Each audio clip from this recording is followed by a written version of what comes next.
Halo teman-teman pengangguran yang belum dapat pekerjaan, yang lagi rebahan, yang lagi nunggu gajian, dan yang lagi nggak ada kerjaan, kembali lagi di channel Story Cinema.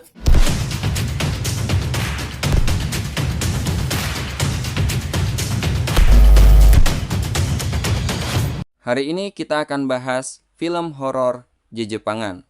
Bayangin kalian tersesat di lorong yang sepi, tidak ada jalan keluar, dan kembali ke tempat yang sama, dan di lorong itu terjadi hal menyeramkan dan juga aneh. Film ini berjudul Exit 8 yang dibintangi oleh Kazunari Ninomiya, Yamato Kochi, Nana Komatsu, Naru Asanuma, Kotone Hanase, dan Hikaru Kaihotsu. Sebelum masuk ke alur ceritanya, siapkan mental kalian karena ceritanya sangat aneh dan menegangkan. Oke, nggak usah berlama-lama lagi, langsung aja kita masuk ke alur filmnya. Film dimulai di dalam sebuah kereta api yang ada di bawah tanah. Di sini kita diperkenalkan dengan seorang pria yang bernama Kenji yang mau berangkat menuju ke kantor. Di sini diperlihatkan dengan situasi yang ada di dalam kereta api. Orang-orang berdiri berdesakan, semua orang memakai seragam kantor, dan semuanya sibuk dengan ponselnya masing-masing. Lalu seorang bayi menangis keras. Namun tidak ada satupun orang yang ada di dalam kereta itu yang menoleh dan peduli. Semua orang sibuk dengan ponselnya masing-masing. Lalu seorang penumpang yang berada di depan emosi dan langsung memarahi ibu si bayi tersebut. Lalu Kenji mendapatkan telepon dari mantannya, akan tetapi Kenji tidak mengangkat telepon tersebut. Lalu tiba-tiba ponselnya Kenji berdering kembali panggilan itu dari mantan kekasihnya. Sang mantan kekasih membawa kabar mengejutkan bahwa dia sedang mengandung. Di sini Kenji pun dibuat syok. Meskipun sekarang mereka tidak ada hubungan lagi, wanita itu menuntut pertanggungjawaban dari Kenji. Kabar itu pun seketika membuat Kenji seakan runtuh. Dia menjadi begitu gelisah dan tidak fokus hingga ponselnya terlepas dari genggamannya. Saat sang mantan kekasih sedang menjelaskan detail dari rumah sakit, tiba-tiba penyakit asma Kenji mendadak kambuh, membuatnya sulit bernapas dan berbicara. Dan saat Kenji memasuki lorong, tiba-tiba sinyal ponselnya hilang, dan panggilan pun terputus. Tanpa memperdulikan hal itu, Kenji terus berjalan menyusuri lorong-lorong stasiun.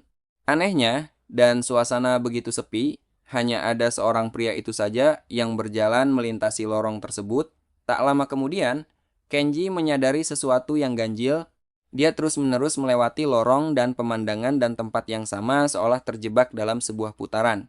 Saat Kenji berjalan di lorong, pria itu membelakangi Kenji dan pria misterius itu tiba-tiba mukanya berubah menjadi sosok yang menyeramkan. Dan Kenji pun ketakutan, dia berlari mundur dan tanpa sengaja dia melihat papan penunjuk angka 0. Dia pun memberanikan diri untuk maju lagi dan kembali bertemu dengan pria misterius tadi. Kali ini pria itu berjalan melintasi lorong dengan normal, lalu Kenji yang panik dan waspada mencoba menyalakan alarm kebakaran dan membuka pintu darurat, tetapi sialnya keduanya tidak berfungsi. Semua pintu terkunci rapat.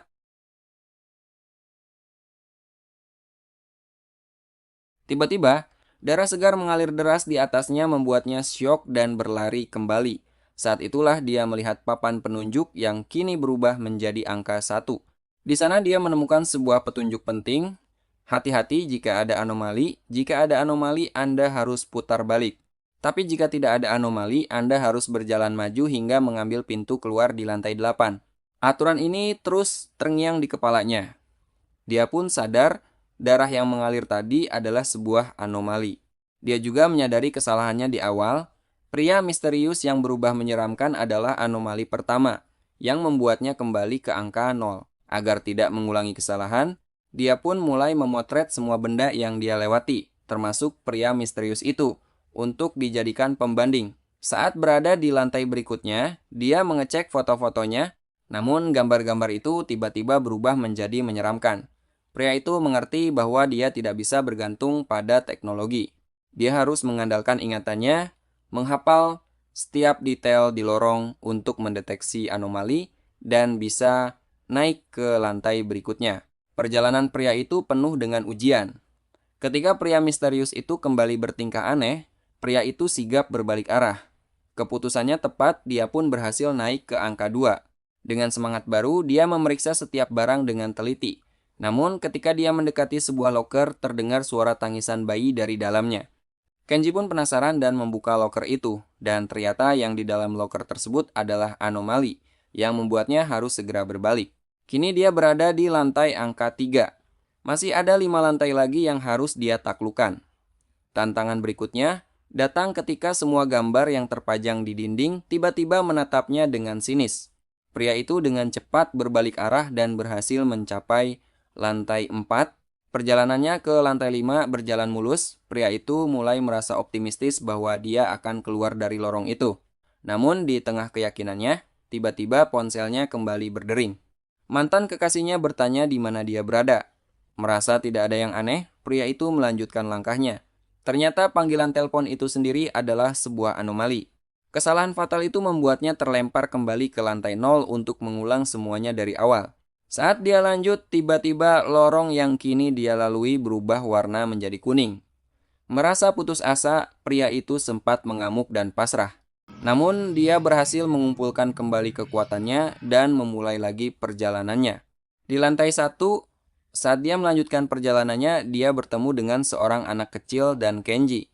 Menganggapnya sebagai anomali, pria itu berbalik, namun dia malah kembali ke lantai 0.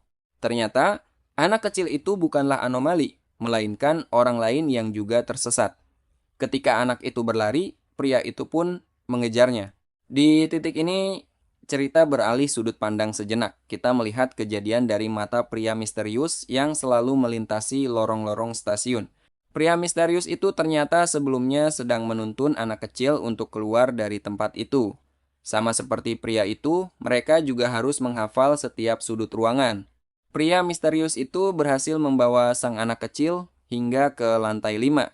Di sana seorang wanita muda yang bertanya pada pria misterius. Awalnya pria misterius mengira wanita itu adalah anomali, tetapi setelah berkomunikasi, dia yakin wanita itu adalah manusia biasa. Namun, saat mereka akan melanjutkan perjalanan, wanita itu tiba-tiba bertingkah aneh dan menyeramkan. Pria misterius dan anak kecil itu yang ketakutan segera berbalik dan berhasil naik ke lantai 6. Anak kecil itu menyadari sebuah anomali salah satu gagang pintu berada di tengah, tidak pada posisi normalnya. Sayangnya, pria misterius mengabaikan peringatan anak kecil itu dan memaksa untuk terus maju.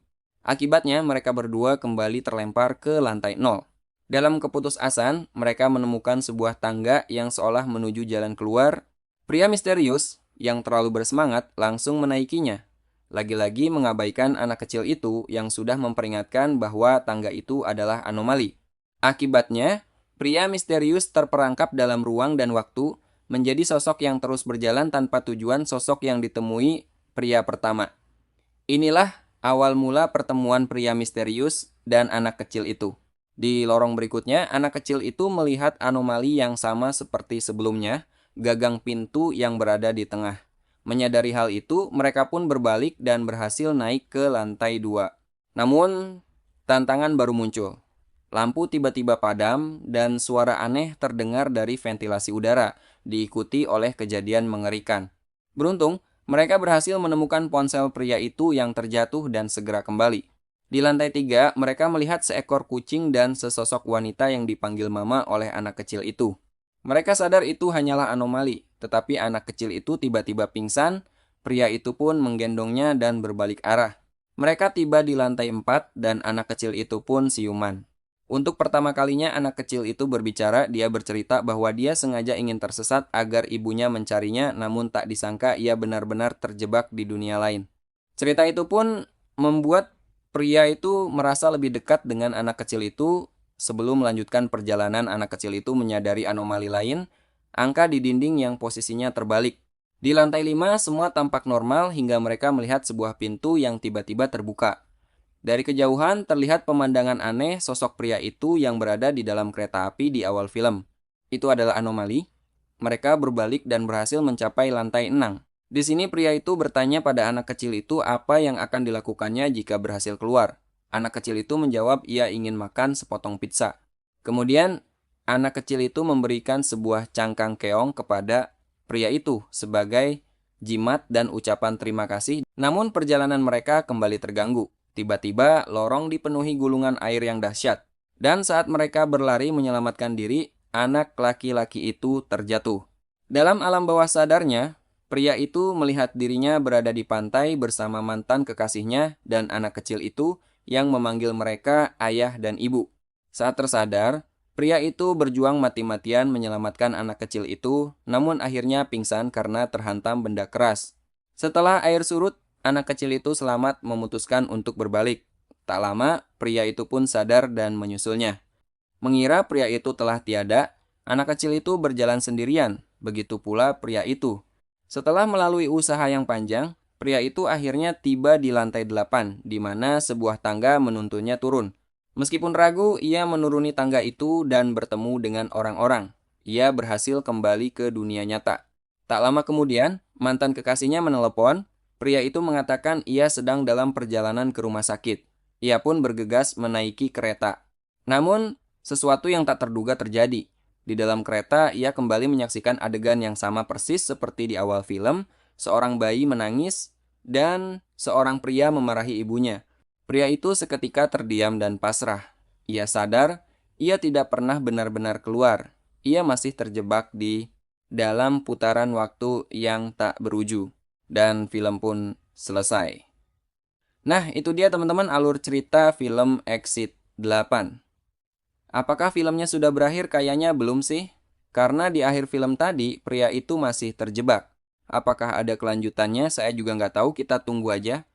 Film kelanjutannya rilis lagi. Oke, terima kasih yang sudah menonton. Jangan lupa subscribe, like, komen, dan sampai jumpa di next video. Bye.